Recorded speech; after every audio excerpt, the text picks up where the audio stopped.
ये है JEE mains का 2023 का फिजिक्स का पेपर 6 अप्रैल शिफ्ट 2 का paper. So let us see its solution very quickly.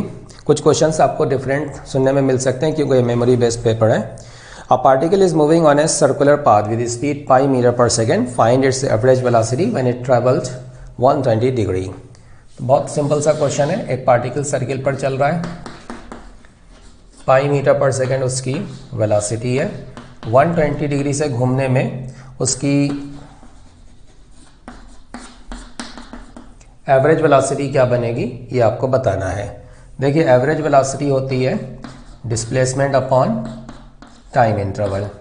तो इसका मैग्नीट्यूड फाइंड करने के लिए आपको दो चीज़ें चाहिए, डिस्प्लेसमेंट चाहिए और टाइम इंटरवल चाहिए। रेडियस ऑफ सर्किल की आर मान लो, थीटा 2π/3 है। टाइम इंटरवल हम ये कैलकुलेट कर रहे हैं, टाइम इंटरवल बनेगा डिस्टेंस अपॉन स्पीड। तो डिस्टेंस कितनी हो जाएगी r थीटा, और स्पीड क्वेश्चन में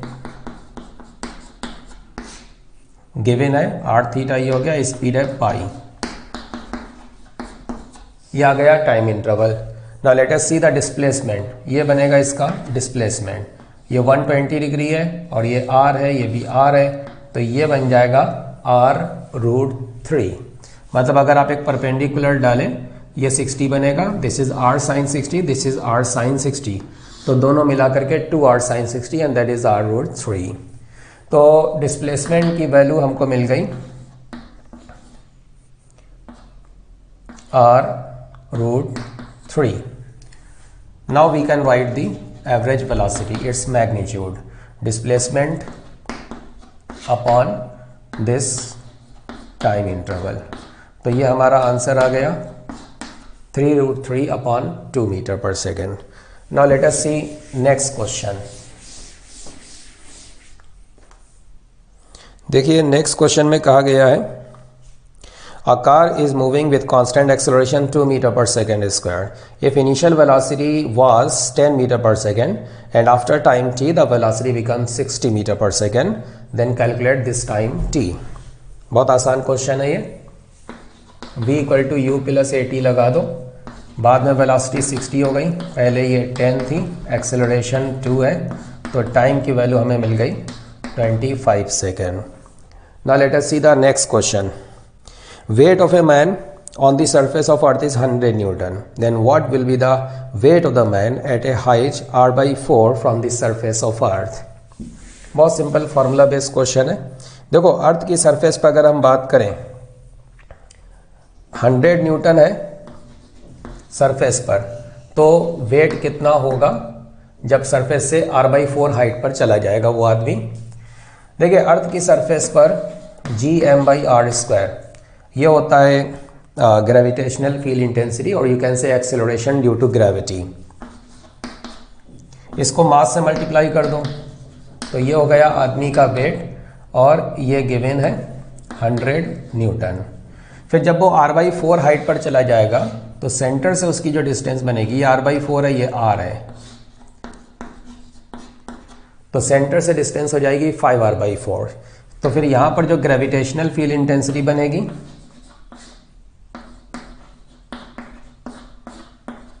वो ये हो जाएगी।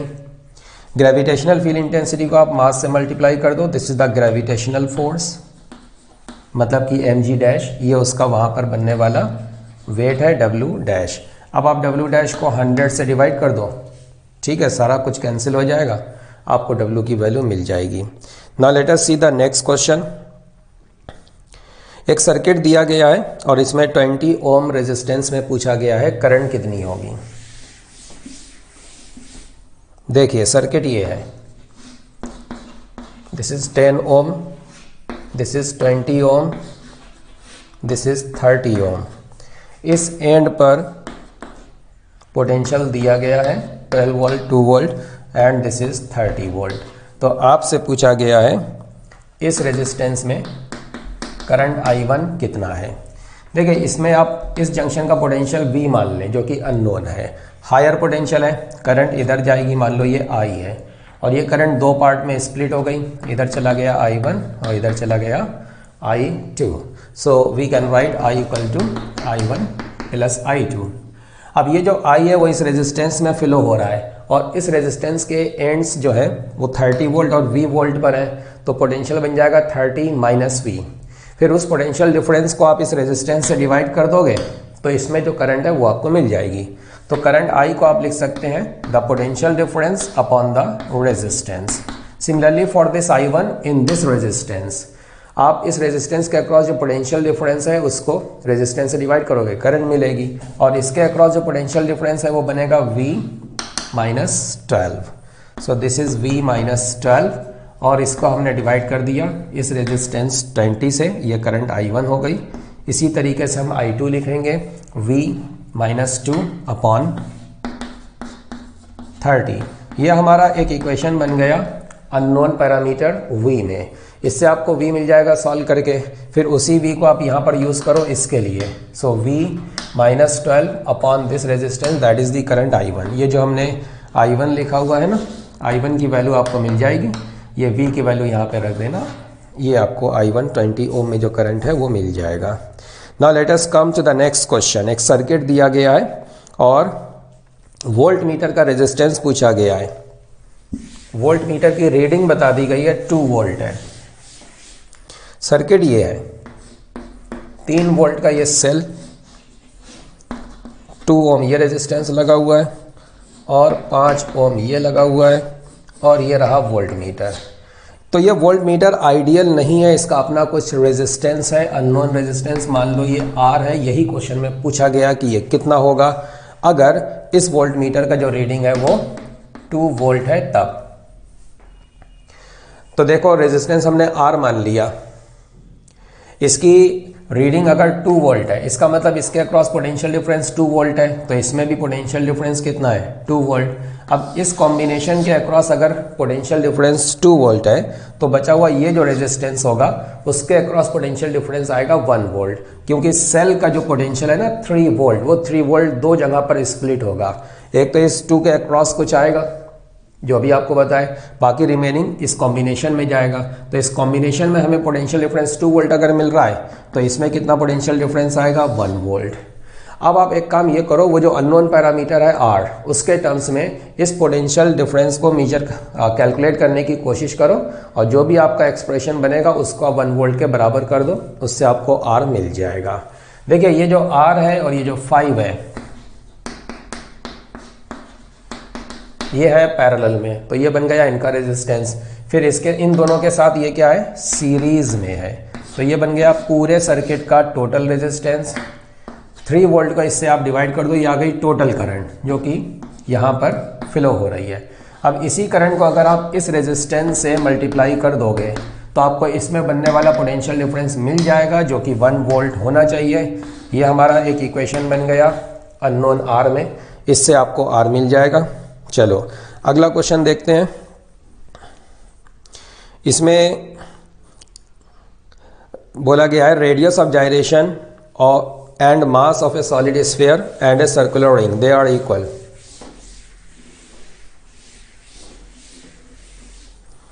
रेडियस ऑफ जाइरेशन और मास सॉलिड स्फीयर का और रिंग का इक्वल है, तो फिर आपको बताना है इनकी रेडियाई का रेशो क्या होगा, रिंग की रेडियस और सॉलिड की रेडियस का रेशो क्या होगा। देखो एक सर्कुलर रिंग है, मास उसका m मान लो, रेडियस r1 मान लो, और एक ये सॉलिड स्फीयर है, मास उसका भी आपको m लेना है, उसने बोला है क्वेश्चन में दोनों का मास बराबर है, और इसकी रेडियस है मान लो r2। अब इसका कुछ रेडियस ऑफ जाइरेशन बनेगा, वैसे एक्सिस बताना चाहिए था, नहीं बताया गया तो हम ये एक्सिस ले सकते हैं। तो इसके लिए रेडियस ऑफ जाइरेशन बनेगा मोमेंट ऑफ इनर्शिया, इसका मोमेंट ऑफ इनर्शिया ये हो जाएगा, और इसको आप डिवाइड कर दो इसके मास से, तो ये इसका रेडियस ऑफ जाइरेशन हो गया। इसी तरीके से इसका मोमेंट ऑफ इनर्शिया कितना होगा 2/5, सॉलिड स्फीयर का 2/5 mr², इसको डिवाइड कर दो इसके मास से, तो ये इसका रेडियस ऑफ जाइरेशन हो गया।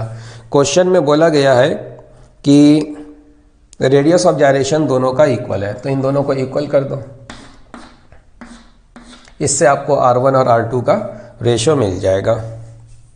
ठीक है, r1 रूट के बाहर आ गया, r2 को लेफ्ट में ले आओ, this is 2/5 square root. Now let us see next question. In photoelectric effect experiment, aluminium and sodium, they are used separately as the emitter plate. The graph of the stopping potential versus the frequency of light, they are plotted for both the metals. The ratio of the slope of the graph for aluminium and sodium will be. तो basically question ये है कि एक aluminium की plate है, एक sodium की plate है, दो अलग अलग मेटल्स की प्लेट्स हैं. फोटो इलेक्ट्रिक इफेक्ट कराया जा रहा है इस केस में और इस केस में, फ्रीक्वेंसी जो भी है. अब इस केस में स्टॉपिंग पोटेंशियल कुछ बन रहा है, उसमें कुछ स्टॉपिंग पोटेंशियल बन रहा है. अगर हम एक ग्राफ बनाएं स्टॉपिंग पोटेंशियल वर्सेस फ्रीक्वेंसी, तो इस ग्राफ का जो स्लोप बनेगा इस केस में और इस केस में, उन दोनों स्लोप्स के आपको रेशियो बताना है. देखिए स्टॉपिंग पोटेंशियल का फॉर्मूला होता है के मैक्स अपॉन ई, यानी कि ई इंटू वी एस होता है के मैक्स के बराबर, which is h nu minus phi. तो स्टॉपिंग पोटेंशियल को हम लिख सकते हैं h nu upon e minus phi upon e. ठीक है. अब अलग अलग मेटल के लिए ये टर्म तो अलग अलग हो जाएगा, लेकिन हम कुछ फ्रीक्वेंसी इस्तेमाल कर रहे हैं और उसके हिसाब से कुछ स्टॉपिंग पोटेंशियल बनेगा. तो जब आप ये ग्राफ बनाओगे this variable versus this variable, तो ये एक स्ट्रेट लाइन है. ठीक है. और इस स्ट्रेट लाइन का जो स्लोप बनेगा कुछ इस टाइप का ग्राफ आता है, ये आपने पढ़ा होगा. तो इसका जो स्लोप आएगा वो स्लोप बनेगा h अपॉन ई के बराबर. अब h प्लैंक्स कांस्टेंट है, मेटल से इसको कोई मतलब नहीं है, कोई भी मेटल हो. e इलेक्ट्रॉन का चार्ज है, इसको भी मेटल से कोई मतलब नहीं है. तो मेटल कोई भी हो, h और e दोनों के लिए सेम है, तो स्लोप दोनों के लिए सेम होगा. जब स्लोप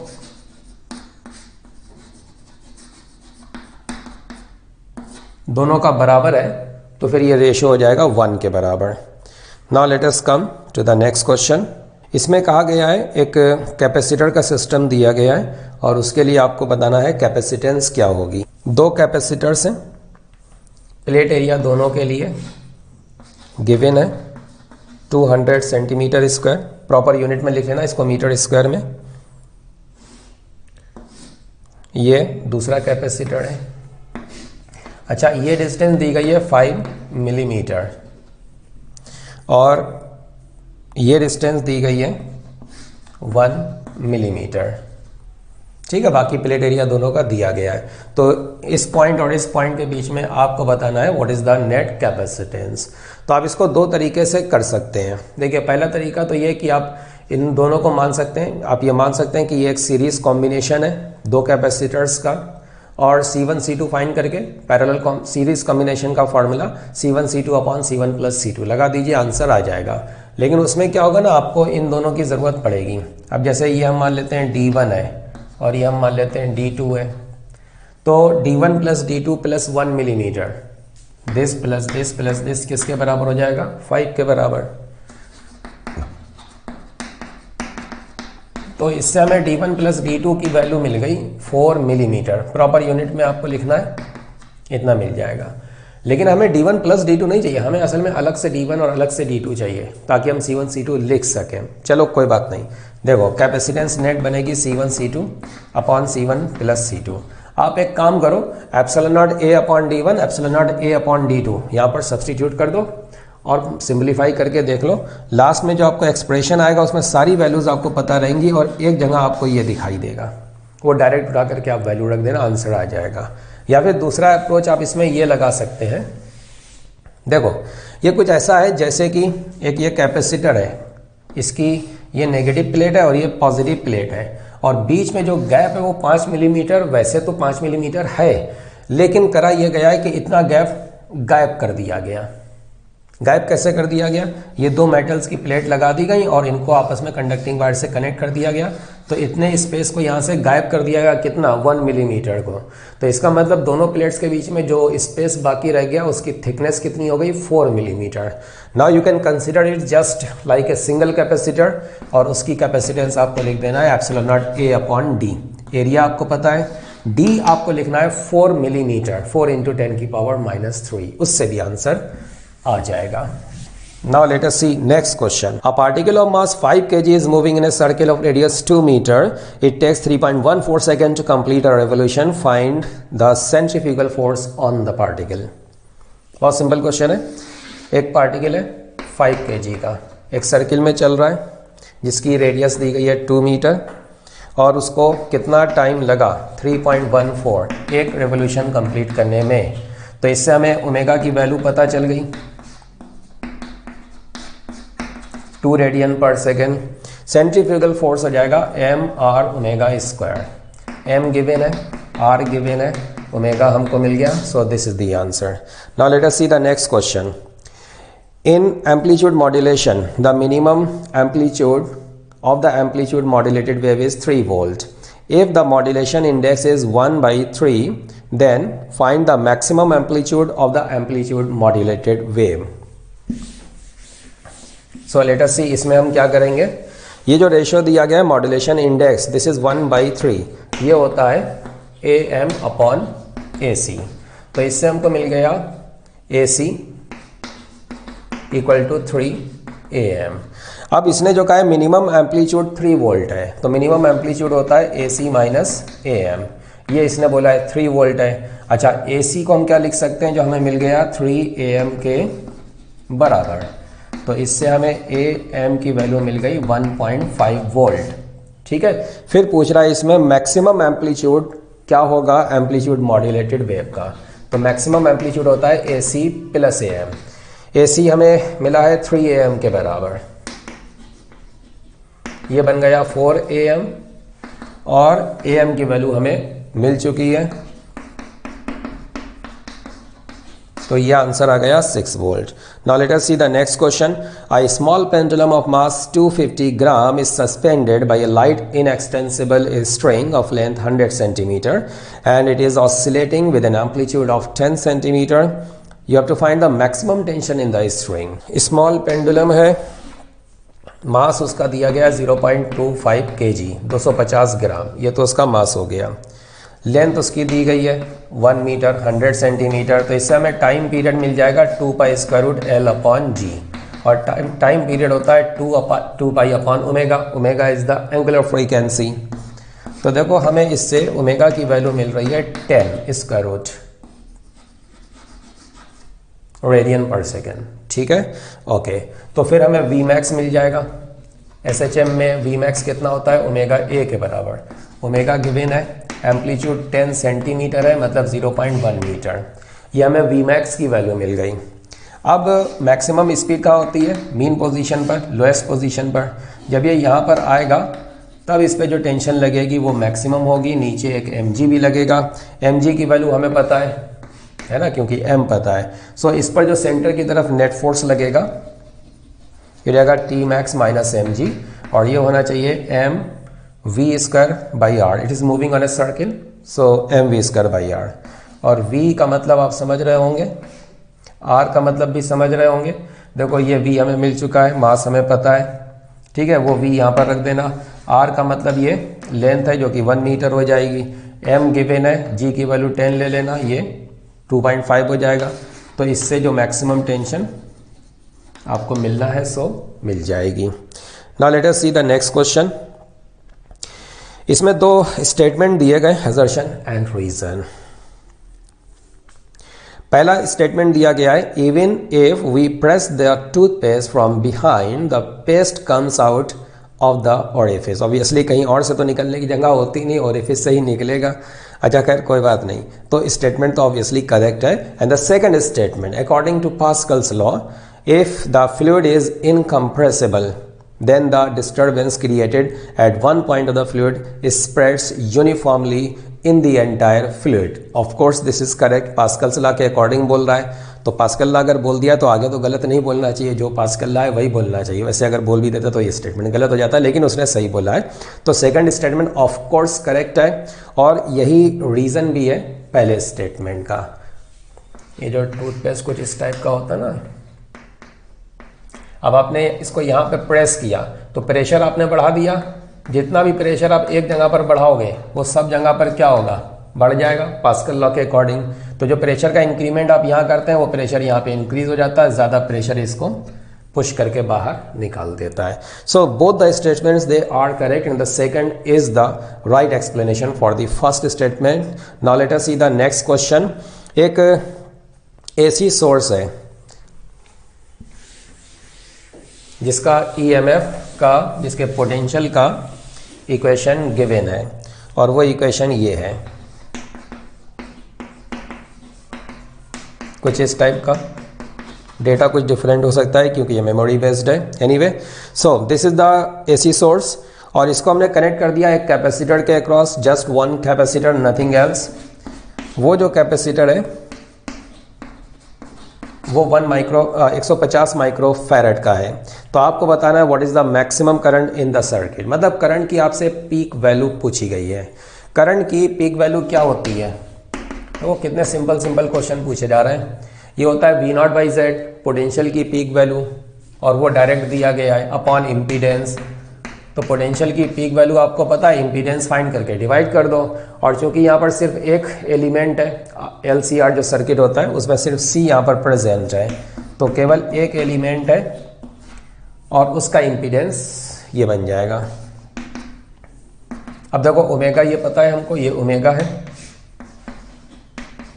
और C की वैल्यू गिवन है, प्रॉपर यूनिट में लिख लो इसको, ये लो, ठीक है। तो इससे हमको XC मिल जाएगा, आप उठा करके यहाँ रख देना, तो ये आपको करंट का पीक वैल्यू मिल जाएगा।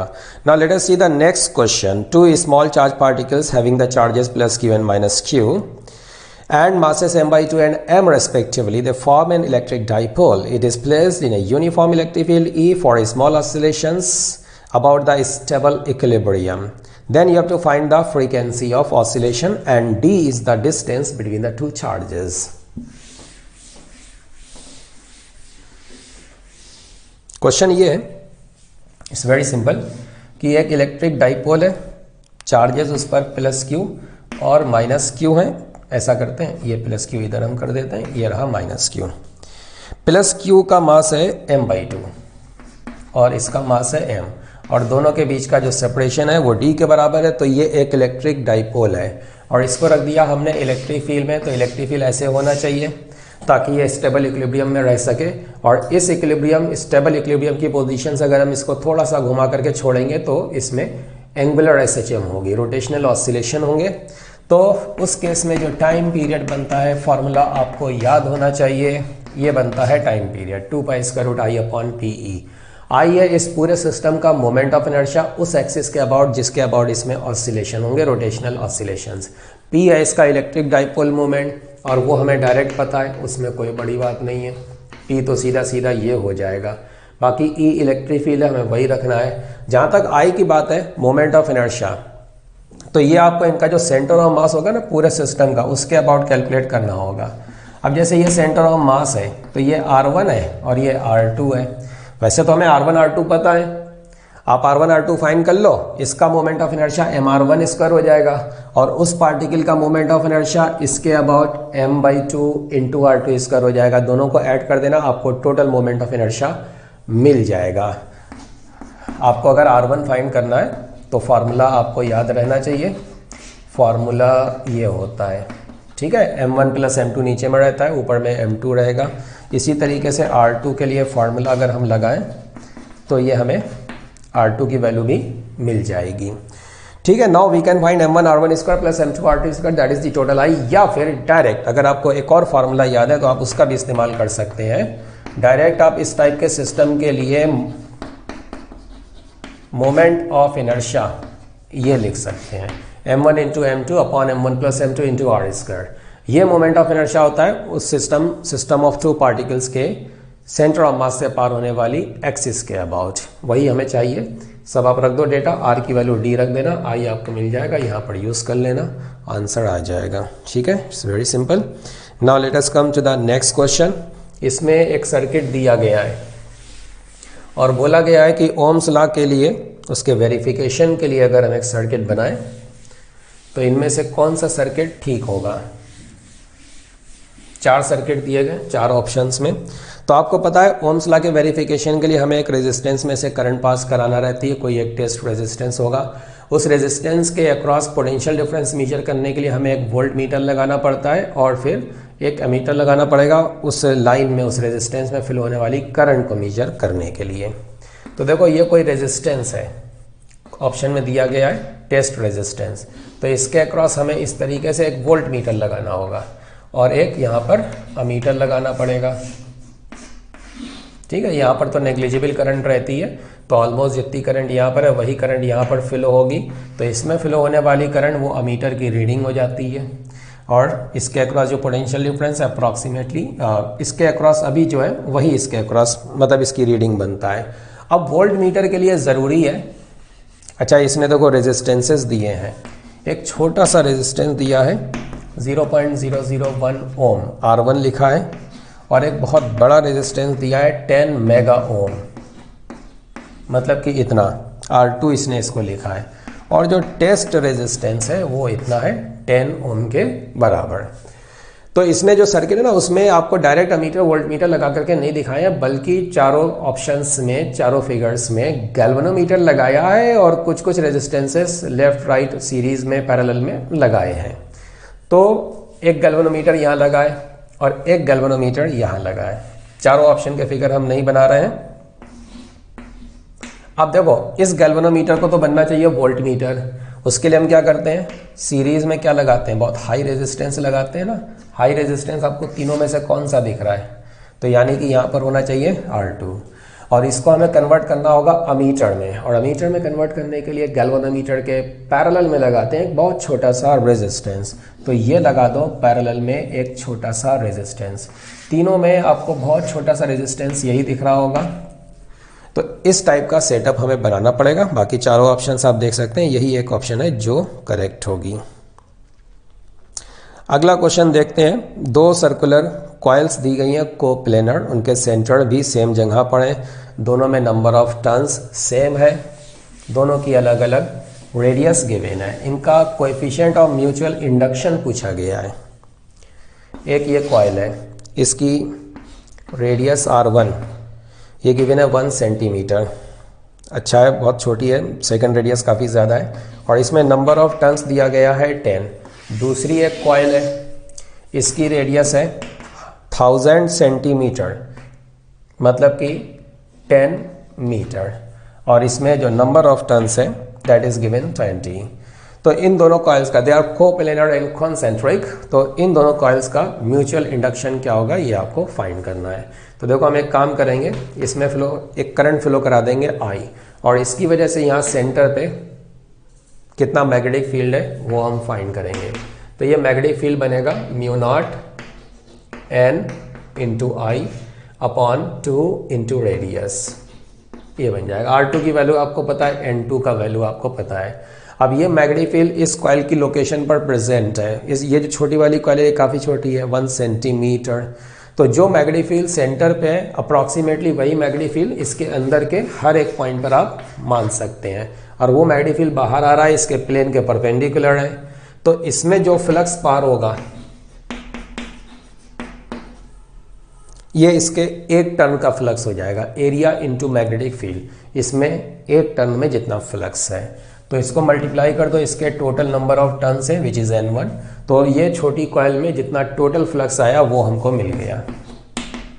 अब ये जो फ्लक्स होता है ये किसके बराबर होता है, M इंटू आई के बराबर, बस I को आप लेफ्ट में ले आओ, ये जो B आप यहाँ रखोगे ना ये I के टर्म्स में आएगा, I कैंसिल हो जाएगा, आपको M का वैल्यू इससे मिल जाएगा। बाकी गिवन डेटा जो भी है वो सब आप सब्सटीट्यूट कर सकते हैं।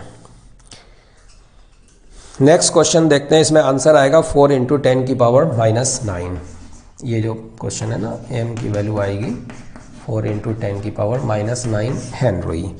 Let us see the next question. A charge Q of mass M enters into a uniform magnetic field at an angle 60 degree with the direction of the magnetic field with speed v. Then what is the radius of the helical path? बहुत आसान सा question है, बिल्कुल formula based. एक magnetic field है, उसमें एक particle velocity v से चलता हुआ आता है और 60 डिग्री पर एंटर करता है। अब आपको पता है कि वेलोसिटी का जो कंपोनेंट मैग्नेटिक फील्ड के परपेंडिकुलर होता है वो चलाता है सर्किल पर, और जो इस डायरेक्शन में आता है वो इसको इसके अलोंग ले जाता है, रिजल्टिंग पाथ बनता है हेलिकल पाथ। तो इस हेलिक्स की जो रेडियस है वो बनती है m v sin theta upon Q B. बस ये आंसर हो गया, ये √3/2 हो गया, बाकी सब ऐसे ही आपको रखना है। Late us see the next question. RMS speed of an ideal gas at 200 Kelvin temperature is V naught. Then what is the RMS speed of the same gas at 100 Kelvin? कितना आसान क्वेश्चन है। 200 kelvin पर V naught RMS दिया गया है और 800 kelvin पर पूछा गया है। 800 केल्विन 200 केल्विन का 4 गुना होता है और V RMS के फॉर्मूले में स्क्वायर रूट के अंदर टेम्परेचर रहता है, केल्विन में obviously square root 3R T upon M, ये होता है V RMS। तो ये जो टेम्परेचर है ना, जब इसको 4 गुना कर देंगे, 200 केल्विन से कितना कर दिया गया, 800 केल्विन, 4 गुना कर दिया तो ये डबल हो गया। तो अगर ये V नॉट था तो ये कितना बन गया, 2V not. That is the answer. So simple. इसको देख करके आपको समझ में आ रहा होगा, जब इतने इतने सिंपल क्वेश्चन आ रहे हैं ना तो सीधे सीधे फार्मूला ही रिवाइज करके रट करके चले जाओ। जैसा कि हमने एक और वीडियो में भी आपको समझाया था, तो सिर्फ फॉर्मूले रट करके चले जाना, आपको ये एग्ज़ाम मतलब ये आपसे काफ़ी क्वेश्चन अच्छे खासे बहुत आसानी से बन जाएंगे उन लोगों के लिए जिनका अभी भी एग्जाम बाकी है, उनके लिए बोल रहे हैं। Late us see the next question. The ratio of the speed of the sound in helium and oxygen gas at the same temperature will be. Helium है, ऑक्सीजन है, मोलर मास 4 है, इसका मोलर मास 32 ग्राम है। इसके लिए gamma कितना होता है, 5/3, और इसके लिए गामा होता है डायटोमिक गैस के लिए 7/5। तो ये गामा की वैल्यूज़ और ये मोलर मास। साउंड की स्पीड की अगर हम बात करें, ये होती है साउंड की स्पीड किसी भी गैस में। तो देखो हीलियम में और ऑक्सीजन में ये रेशो कितना बनेगा, m तो नीचे है ना तो ऊपर चला जाएगा, उल्टा हो जाएगा, और गामा ऊपर ही है। देखो कितने सिंपल सिंपल क्वेश्चन आ रहे हैं। 32 है, ये 4 है, ग्राम को ग्राम ही रहने दो क्योंकि ग्राम ग्राम ऊपर नीचे से कैंसिल हो जाएगा। ये लो आंसर आ गया, इसको कैलकुलेट कर लेना, अप्रॉक्सीमेटली ये 3.1 आएगा। Now let us see the next question. इसमें 2 स्टेटमेंट दिए गए हैं, तो आपको बताना है एक पहला स्टेटमेंट कौन मतलब करेक्ट है, इनकरेक्ट है, एक्सप्लेनेशन है या नहीं है, वो सब आपको बताना है। In forward bias diffusion current is larger than the drift current. Obviously ये करेक्ट है, फॉरवर्ड बायस लगाओगे अच्छी खासी करंट फ्लो होती है और वो डिफ्यूजन करंट होती है जो कि मेजॉरिटी चार्ज कैरियर्स की वजह से फ्लो होती है, इन केस अगर आपको थ्योरी याद हो। और direction of the diffusion current is from N to P in the forward bias, ये सेकंड स्टेटमेंट है, ये गलत है। पी एन जंक्शन जब आपने फॉरवर्ड लगाया, ये हो गया देखो फॉरवर्ड बायस, तो मेजॉरिटी चार्ज कैरियर्स जो होल और इलेक्ट्रॉन होते हैं, होल इधर जाते हैं, इलेक्ट्रॉन इधर जाते हैं, तो करंट की डायरेक्शन ये बनती है, this is the direction of the current and this is the diffusion current. So और वो मेजॉरिटी में रहती है तो डिफ्यूजन करंट काफ़ी ज़्यादा होती है ड्रिफ्ट करंट से, इसलिए ओवरऑल करंट इसी डायरेक्शन में जाएगी। So this is the diffusion current, right. और ये काफ़ी ज़्यादा है, पहला स्टेटमेंट करेक्ट है। फिर जो दूसरा उसने बोल दिया ना, डिफ्यूजन करंट जो है वो एन से पी की तरफ है, एन से पी की तरफ है, ये उसने गलत बोल दिया, एन से पी की तरफ नहीं होता है। सेकेंड स्टेटमेंट गलत है, फर्स्ट स्टेटमेंट करेक्ट है। Now let us see the next question. इसमें बोला गया है warm water is placed in the surrounding, the temperature of the water falls from 60 to 40 degree Celsius with in 7 minutes, find the temperature of the water after next 7 minutes. Given है surrounding का temperature 20 degree Celsius. देखिए बोल रहा है कि 60 से 40 temperature बन गया, कितने टाइम में, 7 मिनट में। हमारा फार्मूला होता है ना Newton's law of cooling, rate of change of temperature, dt time में इतना चेंज इन टेम्परेचर, तो dt की जगह ये आ गया और चेंज इन टेम्परेचर 60 से 40 पहुंचा, तो this is the change in temperature. और dt/dt ये होता है minus some constant b into T minus T naught. ये सराउंडिंग का टेम्परेचर है, ये उस बॉडी का टेम्परेचर है जो कूल हो रही है, ठंडी हो रही है, यहाँ पर वो पानी है। अब ये जो टेम्परेचर आपको लेना है वो इन दोनों वैल्यूज़ का एवरेज लेना होता है, तो ये एवरेज ले लिया हमने। सराउंडिंग का टेम्परेचर गिवन है 20 डिग्री सेल्सियस, ये सारे टेम्परेचर डिग्री सेल्सियस में चल रहे हैं, तो ये अच्छा साथ में एक बी भी रहेगा यहाँ पर, माइनस बी और हमने लगा दिया, ठीक है। तो ये बन गया हमारा एक इक्वेशन। फिर बोल रहा है अगले 7 मिनट में, मतलब कि 40 से अब आगे इसको और टेम्परेचर को कम होना है, तो 40 से कम होकर के मान लो टी पर पहुंच गया। अगले 7 मिनट में, अभी भी टाइम 7 मिनट ही है, नेक्स्ट 7 मिनट्स, तो ये होना चाहिए माइनस बी इंटू, तो देखो हम एवरेज टेम्परेचर बॉडी का ये लेंगे और सराउंडिंग का टेम्परेचर ये रहा, ठीक है। अब आप डिवाइड कर दो, ये जो बी है ना, बी को गायब करने के लिए इक्वेशन नंबर 1 को 2 से या 2 को 1 से डिवाइड कर देना, बी गायब हो जाएगा, सॉल्व कर लेना, सिंप्लीफाई कर लेना, इससे आपको टी का वैल्यू मिल जाएगा। Now let us see the next question. दो स्टेटमेंट दिए गए हैं इसमें। When a light wave goes from one medium to another its phase changes suddenly at the boundary. गलत है ये, क्योंकि जब रिफ्रैक्शन हो रहा है, एक मीडियम से दूसरे मीडियम में लाइट वेव जाएगी तो ये रिफ्रैक्शन का प्रोसेस है, ट्रांसमिशन हो रहा है। तो रिफ्रैक्शन में कभी भी फेज में चेंज नहीं आता है, तो पहला स्टेटमेंट ऑब्वियसली गलत हो गया। Second, when a light wave goes from one medium to another then its wavelength changes. Correct है, वेवलेंथ चेंज हो जाती है, फ्रीक्वेंसी सेम रहती है लेकिन वेवलेंथ चेंज होगी अगर मीडियम चेंज हो रहा है। तो सेकंड स्टेटमेंट करेक्ट है और फर्स्ट इनकरेक्ट है। So this is the end of this paper. Thank you very much, see you in the next paper solution.